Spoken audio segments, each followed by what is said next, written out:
Hello বন্ধুরা, study motivation YouTube চ্যানেলে তোমাদের সকলকে স্বাগত। আজকে আমি ক্লাস 2 এর আমার বইয়ের প্রথম পর্বের 12 এবং 13 নম্বর পৃষ্ঠা আলোচনা করব। এর আগের পৃষ্ঠাগুলো আমি তোমাদের করে দিয়েছি, ভিডিওর ডেসক্রিপশনে লিংক দেওয়া আছে এবং প্লেলিস্টও করে দেওয়া আছে, তোমরা সেখান থেকে দেখে নিও। 12 নম্বর পৃষ্ঠায় সবার উপরে দেখো একটি লোক ড্রাম বাজাচ্ছে, আর সামনে কিছু মেয়ে অর্থাৎ স্কুলের ছাত্রীরা তালে তালে ড্রিল করছে। ড্রিল বলতে তোমরাও নিশ্চয়ই 26শে জানুয়ারি মানে প্রজাতন্ত্র দিবসে প্যারেড করো। এখানে ড্রিল বলতে সেই প্যারেডের কথাই বোঝানো হয়েছে। এবং আকাশে অনেক বেলুন উড়ছে আর পিছনে অনেক দর্শক। এবার চলো গল্পটি আমরা পড়ে নিই। বাজনার তালে তালে। আজ খেলার মাঠে বড্ড ভিড়, ব ডয় ড বড্ড ভিড়। ড্রাম বাজছে, ডয় রফলাকার ম ড্রাম বাজছে। তোমরাও এভাবে বানান করে করে পড়বে। তালে তালে ড্রিল করছে, ডয় রফলা রশ্মি ল ড্রিল করছে ছেলে মেয়েরা। আকাশে উড্ডিন বেলুনের সারি, রস্যু ডয় ডয় দীর্ঘি দন্তিন উড্ডিন বেলুনের সারি। এবার চলো আমরা মানেটি বুঝে নিই। আজ খেলার মাঠে বড্ড ভিড় মানে আজকে খেলার মাঠে অনেক ভিড়। ড্রাম বাজছে, আমরা উপরেই ছবিটিতে দেখলাম ড্রাম বাজানো হচ্ছে।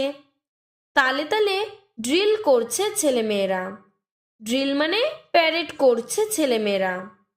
আকাশে উড্ডিন বেলুনের সারি মানে আকাশে অনেক বেলুন উড়ছে, উড্ডিন মানে উড়ছে এমন। এরপরে বলেছে চলো উপরের রঙিন অংশগুলিকে ভেঙে দেখি। ডয় ড মানে ড যোগ ড, ডয় রফুলা মানে ড যোগ বর্ষিণর।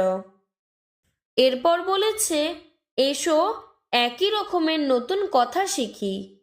সরিয়া ডয় ডয় আকার আড্ডা, ডয় রফলা একার দন্তিস্ব ড্রেস। ঘর পূরণ করি, ডয় ড যোগ সরিয়া তার মানে ডয় ডয় আকার। এবার ডয় ডয় আকার দিয়ে একটি শব্দ হলো আড্ডা।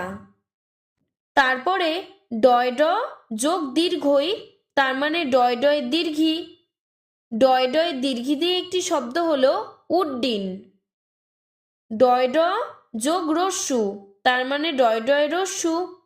ডয় ডয় রস্যু দিয়ে একটি শব্দ হলো লাড্ডু। ডয় রফলা যোগ সরিয়া তার মানে ডয় রফলা আকার। ডয় রফলা আকার দিয়ে একটি শব্দ হলো ড্রাম। ডয় রফলা রস্যই তার মানে ডয় রফলা রশ্মি। ডয় রফলা রশ্মি দিয়ে একটি শব্দ হলো ড্রিল। এরপরে 13 নম্বর পৃষ্ঠায় দেখো একজন লোক একজন রাজার কাছে ক্ষমা চাইছে এবং পেছনে একজন বাদ্যযন্ত্র বাজাচ্ছে। যেই বাদ্যযন্ত্রটি এখানে বাজানো হচ্ছে সেই বাদ্যযন্ত্রটির নাম হলো ঢেরা। চলো গল্পটি পড়ে নেওয়া যাক। গুপির বিপদ। রাজা ছিলেন খুবই অহংকারী। তিনি ঢেরা পিটিয়ে গুপিকে গ্রাম ছাড়া করলেন। বিষণ্ণ গুপি গেল অরণ্যে। রাজার আদেশ খণ্ডন করবে কে? তাহলে এখানে বলেছে রাজা কেমন ছিলেন, খুব অহংকারী। তিনি এই যেই লোকটি এখানে ক্ষমা চাচ্ছে তার নাম হচ্ছে গুপি। নীল ড্রেস পরা এই লোকটার নামই গুপি। এই গুপিকে রাজা গ্রাম ছাড়া করলেন। কেমন ভাবে? এই যে ঢেরা পিটিয়ে গুপিকে গ্রাম ছাড়া করলেন। বিষণ্ণ গুপি, বিষণ্ণ মানে খুব দুঃখিত। দুঃখিত গুপি গেল অরণ্যে মানে গুপি বনে চলে গেল দুঃখ পেয়ে। রাজার আদেশ খণ্ডন করবে কে? খণ্ডন মানে ভাঙা। তো এখানে তো রাজার আদেশ কেউ ভাঙতে পারবে না, তাই রাজার আদেশ কে খণ্ডন করতে পারে? তাই জন্য বিষণ্ণকুপি অরণ্যে চলে গেল। এরপর বলেছে, চলো উপরের রঙিন অংশগুলোকে ভেঙে দেখি।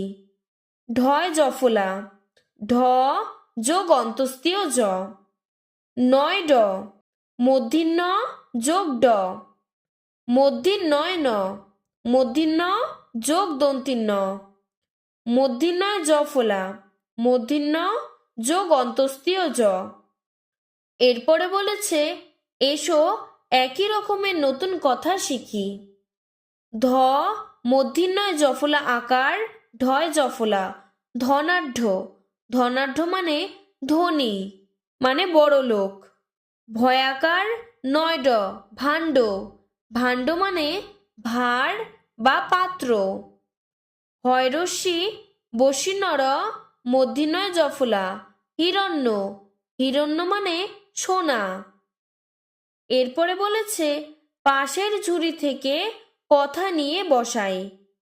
মাঠের ধারে বসেছে রবিবারের হাট, পিছনে ঢ্যাঙা তালগাছের সারি। এখানে ঢ্যাঙা মানে লম্বা, লম্বা তালগাছের সারি। আলু, পটল, বেগুন, ঢেঁড়স, পেঁপে রকমারি আনাজের কেনাবেচা চলছে। আনাজ মানে কাঁচা শাকসবজি। ঘটছে কত রকমের কাণ্ড, অগণ্য মানুষের ভিড়ে বাজার ঠাসা। অগণ্য মানে অনেক মানুষ, যাকে গোনা সম্ভব নয়, এত মানুষ। আজকের ভিডিওটি এতটুকুই। তোমাদের যদি ভিডিওটি ভালো লেগে থাকে তাহলে লাইক করে চ্যানেলটিকে সাবস্ক্রাইব করে দেবে। ধন্যবাদ।